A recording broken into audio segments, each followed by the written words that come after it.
လာမယ့်ရာသီမှာ United က PSG ကိုပါဒုက္ခပေးတော့မယ်လို့ဝန်ခံလိုက်တဲ့ Luis Enrique ပရိသတ်များလုံးမင်္ဂလာပါ Red Revival Channel ကနေကြိုဆိုလိုက်ပါတယ်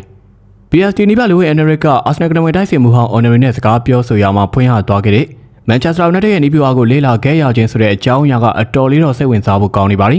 Luis Enrique လိုနီးပြွားဆရာကြီးတယောက်ကအခြားအသင်းတစ်သင်းရဲ့ကစားကွက်ကိုအထူးယူလေးလာတယ်လို့လူသိရှင်ကြားဝန်ခံတာဟာအင်မတန်ရှားပါပါတယ်ပိုပြီးအောင်စရာကောင်းတာကသူလေးလာခဲ့တဲ့အသင်းက Michael Carrick ဦးဆောင်နေတဲ့ Manchester United အသင်းဖြစ်နေတာပါပဲ Arsenal တင်းနဲ့ PSG တင်းတို့ရဲ့ Champions League Final ပွဲကြီးမတိုင်ခင်မှာ Enrique က United က Arsenal ကို3-2နဲ့အနိုင်ရခဲ့တဲ့ပွဲစဉ်ကိုအသေးချာထိုင်ကြည့်ပြီးအပြေရှားခဲ့တာလို့ဝန်ခံခဲ့ပါတယ် Arsenal ကခေတ်သစ်ဘောလုံးလောကမှာအစုအဖွဲ့အချစ်လက်ဆုံးအပိုင်နိုင်ဆုံးအသင်းတစ်သင်းမှာသူတို့ကဂိုးရပြီးသွားရင်ဒါမှမဟုတ်ဖိအားတွေများလာရင် low block ကိုအင်မတန်စီကံရှိကစားတတ်ပါတယ်အဲဒီလိုဆက်တယောက်စလုံးဘောလုံးနောက်မှာနေပြီးကစားတဲ့ပုံစံမျိုးကိုဖောက်ထွက်ဖို့ဆိုတာပြိုင်ဘက်တွေအတွက်အင်မတန်ကောင်းကိုက်စရာပါပဲ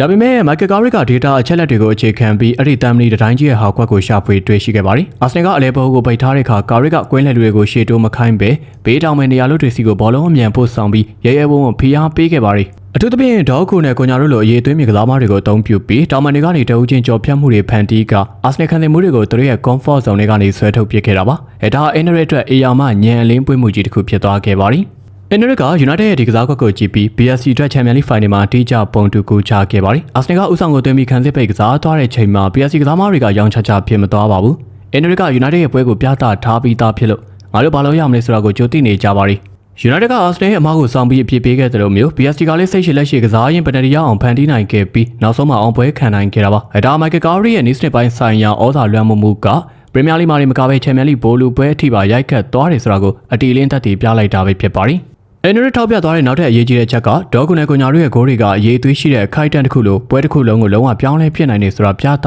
သွားခဲ့တယ်ဆိုတဲ့အချက်ပါစနစ်ဘလောက်ပဲကောင်းကောင်းခံစစ်တွေပိတ်ထားတဲ့တင်းကိုဖြိုခွဲဖို့ဆိုရင်တအုပ်ချင်းပါရမီကမဖြစ်မနေလိုအပ်ပါတယ်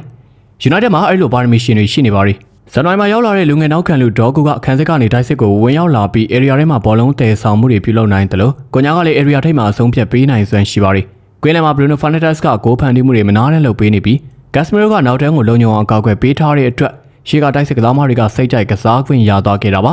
ဒီလိုချိတ်ဆက်မိမိနဲ့တအုပ်ချင်းရေသွေးတွေပေါင်းဆက်သွားတဲ့အခါ Arsenal ရဲ့အကောင်းဆုံးခံစစ်ဆိုတာကလည်းပြိုလဲသွားရတာပါပဲ Manchester United ကနောက်ရာသီမှာတော်တော်လေးကိုအန်ဒရယ်ရှိလာလိမ့်မယ်လို့ကျွန်တော်ထင်ပါတယ် Arsenal လိုအစုဖွဲ့ချစ်လက်တဲ့အသင်းမျိုးကိုတောင်ဖောက်ထွက်ဖို့လမ်းစာရှာတွေ့နိုင်နေဆိုရင်ဘယ်လိုအသင်းနဲ့မဆိုရှင်မြိုင်ကစားနိုင်ပါပြီလို့ Enrique ကမှတ်ချက်ပေးသွားခဲ့ပါသေးတယ်ဒါဟာဥရောပထိပ်သီးနီးပြတယောက်စီကနေထွက်ပေါ်လာတဲ့အမြင့်ဆုံးချီးကျူးစကားပါပဲဘောလုံးလောကမှာတိုက်စစ်စင်ကစားတဲ့အသင်းကိုတံမြန်တိုက်စစ်နဲ့ကစားရတာလွယ်ကူပေမဲ့ခံစစ်အသေးပိတ်ထားတဲ့အသင်းကိုဖောက်ထွက်ဖို့ဆိုတာအခက်အခဲဆုံးအလုပ်တစ်ခုပါကာရီယာ United ကအဲ့လိုအခက်အခဲဆုံးပု္ပ္ပစာကိုဖြေရှာသွားနိုင်ခဲ့ပြီဖြစ်ပါတယ်